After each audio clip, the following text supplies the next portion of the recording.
क्या चीज? एविडेंस के आपका एग्जामिनेशन ऑफ विटनेसेस, ठीक है, examination of witnesses. Examination of witnesses वो आप पीछे पढ़ें तो 130 से अनवर्ड जो है 130 से 130 तो मेरा ख्याल है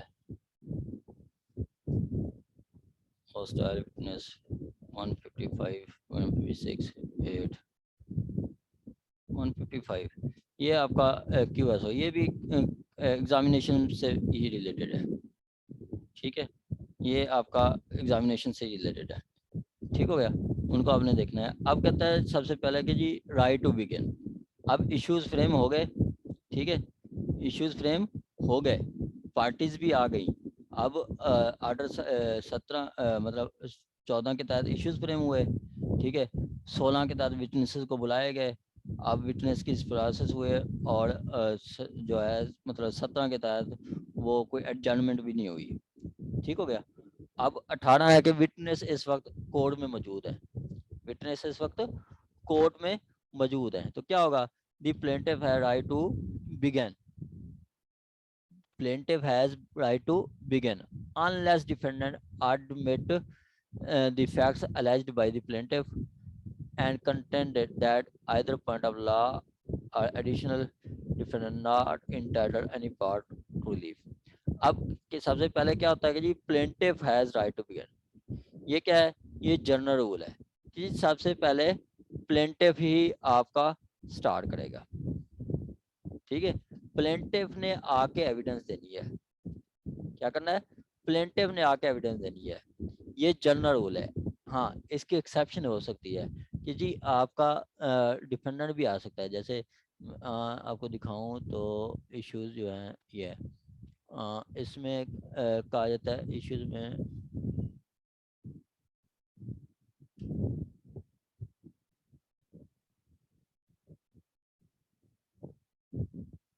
देखें, ये देखें कि वो कह रहा है कि जी no come for the evidence of plaintiff, no come for the evidence of plaintiff. अब प्लेंटिफ एविडेंस लेके आएगा, जब इश्यूज फ्रेम हो गए तो कोर्ट ने किसको करना है? आपका प्लेंटिफ को, ये जनरल रूल है, ये जनरल रूल है। तो ये यहाँ पे क्या कहती है? Plaintiff has right to begin, कि सबसे पहले एविडेंस किसकी होगी? प्लेंटिफ की, क्योंकि वो पीछे 117 भी कहता है QSO का कि जी आपका he who allege must prove it, ठीक है, जिसने अलेज करना है वही प्रूव करेगा। अब प्लेंटिफ क्लेम लेके आया, वो अलेज कर रहा है तो उसने प्रूव करना है, ठीक है, ये जनरल रूल है। आगे कहते हैं हाँ, the defendant admit the facts that alleged by the plaintiff and plaintiff and contended that either point of law or some additional facts alleged by the defendant the plaintiff not entitled any part, plaintiff not entitled any part of relief which he seek in which the defendant has right to begin, ठीक है, कि जैसे आपका आके जी कह दे point of ला के वो आके रोला डाल दे कि जी नहीं नहीं ये तो आपका टाइम बार्ड है, ये तो आपका सूट जो लेके आए टाइम बार्ड है, लिमिटेशन का वो आके कह दे, ठीक है, लिमिटेशन का कह दे तो क्वेश्चन ऑफ लॉ भी हम फर्स्ट मतलब क्वेश्चन ऑफ लॉ को हम पहले डिसाइड करेंगे। ये कहाँ पे पढ़ा हमने? ये हमने पढ़ा है कहाँ पे? ऑर्डर यार पीछे हम पढ़ के हैं 14(2) ऑर्डर 14 रूल 2, ठीक है, ऑर्डर 14 रूल 2 क्या कहता है कि जी जहाँ पे आ गया उसकी जहाँ पे बात आ गई आपके क्वेश्चन ऑफ लॉ की और क्वेश्चन ऑफ फैक्ट की, तो पहले क्वेश्चन ऑफ लॉ पे डिसाइड किया जाएगा। तो यहाँ पे आके डिफेंडेंट साहब कहते हैं कि जी ये तो सूट टाइम बार्ड है, ठीक है, या इस कोर्ट की जुरिस्डिक्शन नहीं बनती, ठीक है, इस कोर्ट की जुरिस्डिक्शन नहीं बनती। ठीक है, तो यहाँ पे फिर क्या होगा, फिर कोर्ट कहेगी कि चलो जी आओ फिर प्रूव करो, डिफेंडेंट को कहोगे, कहेगी कि जी आओ प्रूव करें आप कि जी कैसे नहीं बनती। तो ये पॉइंट ऑफ लॉ है। वैसे तो जनरल रूल है कि प्लेंटिफ डिफेंड करेगा, अगर डिफेंडेंट ऐसी कोई प्ले लेता है तो कोर्ट कहेगी कि जी आप आए प्रूव करें इसको, आप आए इसको प्रूव करें। ठीक हो गया, आप आए इसको प्रूव करें।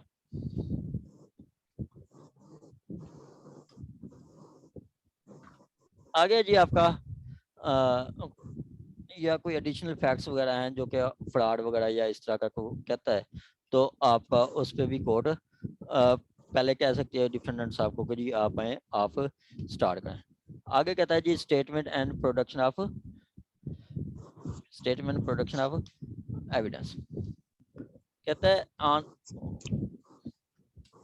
द डे फिक्स्ड आप फॉर पढ़ रहे द, हैं? अस्सलाम वालेकुम सर। वालेकुम सलाम मैडम, ऑर्डर 18 रूल 2 पढ़ रहे हैं, ठीक है। On the day okay fixed sir. For the hearing of suit on any day other day to which the hearing is adjourned, to to which the hearing is adjourned, the party having right to begin shall state his case and pronounce judgment in support of issues which he is bound to prove। ठीक है, in support of issue which he is to prove। अब क्या कहेगी, जब state होगी तो party क्या करेगी, मतलब other day hearing the party having right to begin shall state his case, वो अपना केस प्रूव करेगी, मतलब अपनी एविडेंस लेगी और अपना मतलब एविडेंस ले आएगी इन support of issue, in support of issue. अब देखें कि यहाँ पे डिफेंडेंट को कहा गया कि जी आप ये जो है मैं यहाँ दिखाता हूँ आपको, हाँ ये देखें कि उसको कहा गया कि जी प्लेंटिफ को कि पहला इशू जो है ये कि whether the sale deed dated 30th August 1961 and mutation number 246 dated so and so are illegal, forged, fabricated without consideration, fictitious, bogus, vague, product of fraud, or imperative and ineffective. Hence, same is liable to be declared void ab initio। अब ये आया था suit cancellation का कि जी ये पहले इंतकाल को, इस इंतकाल को जो कि मतलब बाप ने अपने बेटों के फेवर में कर दिया और आपका बेटियों को मरूम कर दिया, तो वो बताएं कि क्या वो जो इंतकाल था वो जेली था, बेटियों के साइन नहीं किए गए, बेटियों की कंसेंट नहीं, बेटियों की कंसेंट नहीं ली गई।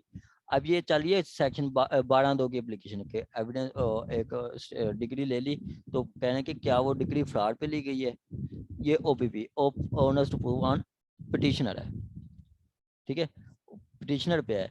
तो पिटिशनर ने उस पे एविडेंस लेके आनी है, इसी पे वो आगे प्रूव करेगा कि जी ये जो ये इंतकाल हुआ था म्यूटेशन नंबर 246, इंतकाल नंबर 246, ये आपका फोर्ज्ड है, ये फोर्ज्ड है, फ्रॉड से लिया गया है, ठीक है, इसकी कोई वैल्यू नहीं है। तो ये डिफेंडेंट ने आके प्रूव करना है। अब कोर्ट फिर जो है ना हर इश्यूज पे अपना फैसला देती है, ठीक है, हर इश्यूज पे फैसला देती है। जैसे ये है आपका इशू नंबर, ये इश्यूज फ्रेम हुए हैं, अब इशू नंबर पे 1 पे ये फैसला दे रही है कि जी for so and so so and so, ठीक है, वो कहेगी कि ये जो इशू है ये अप्रूव हुआ है अफर्मेटिव और नेगेटिव।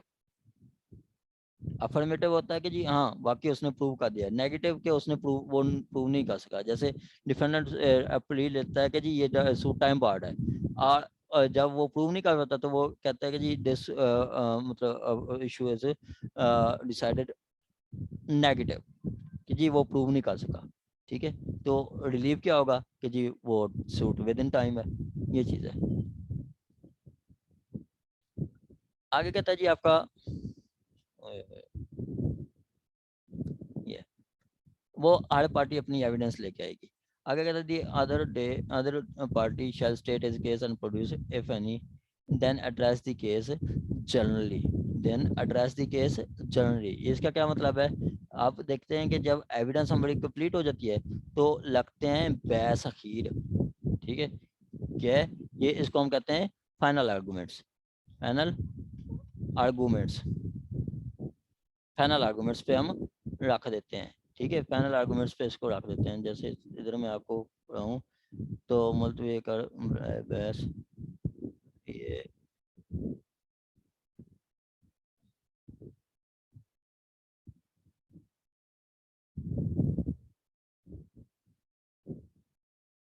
वो बहस अखीर के लिए बहस दरखास्त ज़ेर दफ़ा, वो ना यहाँ पे वो आर्डर लिख देते हैं जी बराए बहस अखीर पार्टीज, ठीक है, वो एक इस तरह आर्डर लिख देते हैं जी बहस अखीर के लिए आ गई है। सूट पर पोजीशन है, अच्छा क्या है ये?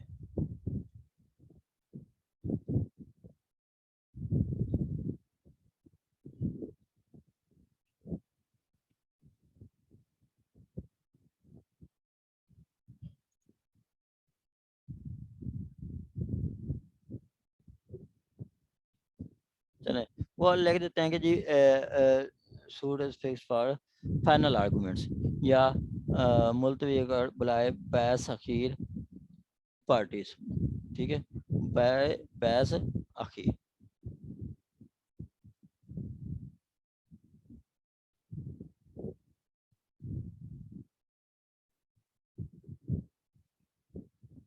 चला जी आगे जी आपका फाइनल आर्गूमेंट्स होंगे तो कोर्ट डिसाइड कर देगी। आगे कहता है वेयर सेवरल इश्यूज, अब सेवरल इश्यूज हैं तो हर इश्यूज पे अपनी एविडेंस आएगी, ठीक है, सेवरल इश्यूज हैं तो हर इश्यूज पे अपनी एविडेंस आएगी, ठीक है। कहती है कि जी डिफेंडेंट को कहा गया weather the suit is time part, defendant ने उसके लिए अलग मतलब हर डिफरेंट इश्यूज पे डिफरेंट इशू फ्रेम किया जाएगा। जैसे वो कहता है टाइम पार्ट है तो कोर्ट लिखे इशू फ्रेम करेगी कि whether the suit is time part.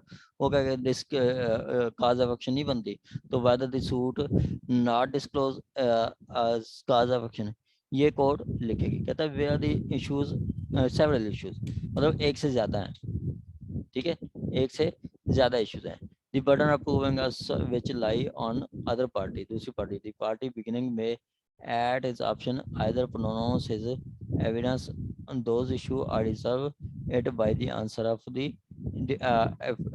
evidence produced by other party, and in later case the party beginning may produce and those party beginning may produce evidence on those issues after the other party has produced his evidence। यही होता है कि जी ऐसा नहीं होता कि जी एक party आए वो एक इशू पे एविडेंस दे फिर वो चली जाए, फिर दूसरी पार्टी आए वो इश्यूज पे एविडेंस दे वो चली जाए, ऐसा नहीं होता। एक पार्टी आती है उस पे सारे एविडेंस कराई जाती है, सारी उस पे एविडेंस कराई जाती है। जैसे यहाँ पे मैं आपको बताऊं तो जैसे ये है, ये इश्यूज हैं, ठीक है, अब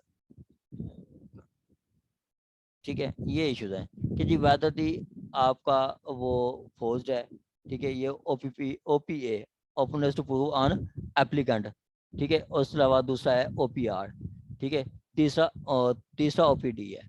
अब ये नहीं है कि जी ये पहला जो है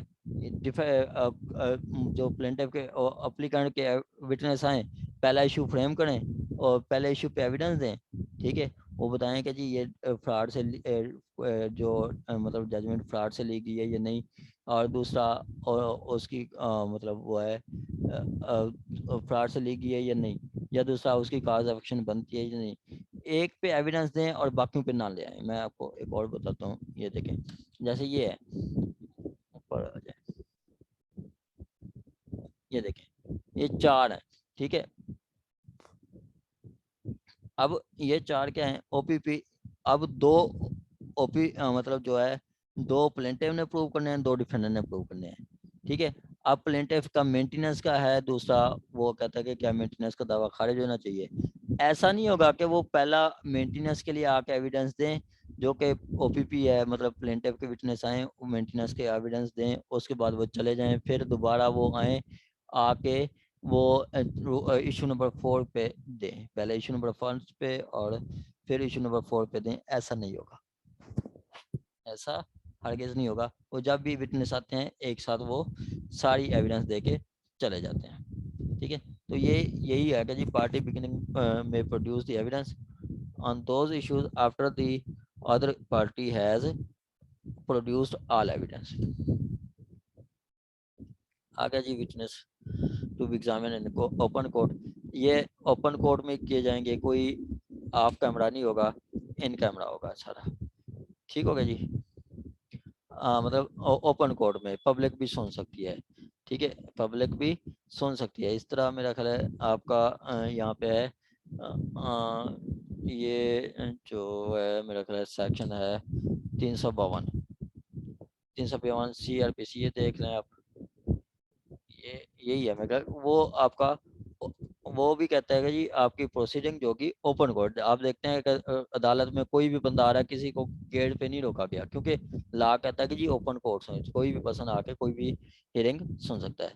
how evidence shall be taken in appealable cases, ठीक है, where cases appeal taken down in the language of court be personal interaction और सुप्रीडेंस एनुअली, कि वो जज साहब खुद एविडेंस लिखेंगे, ठीक है। कहता है कि जब जहाँ ऐसे केस जहाँ पे अपील होनी है वो जज साहब ने एविडेंस खुद लिखनी है, अंडर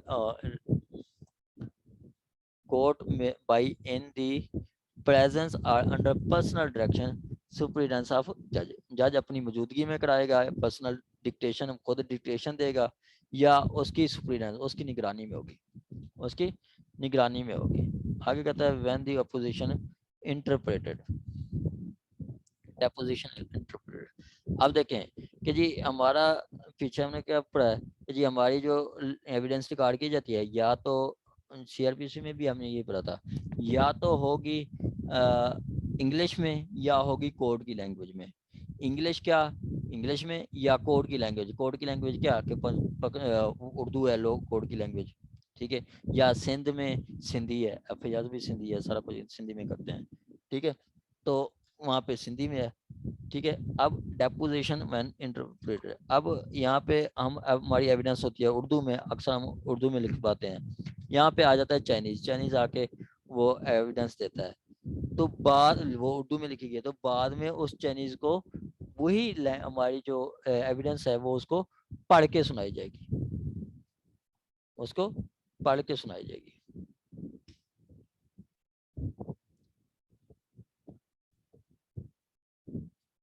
ठीक होगा जी। आगे जी एविडेंस अंडर 148,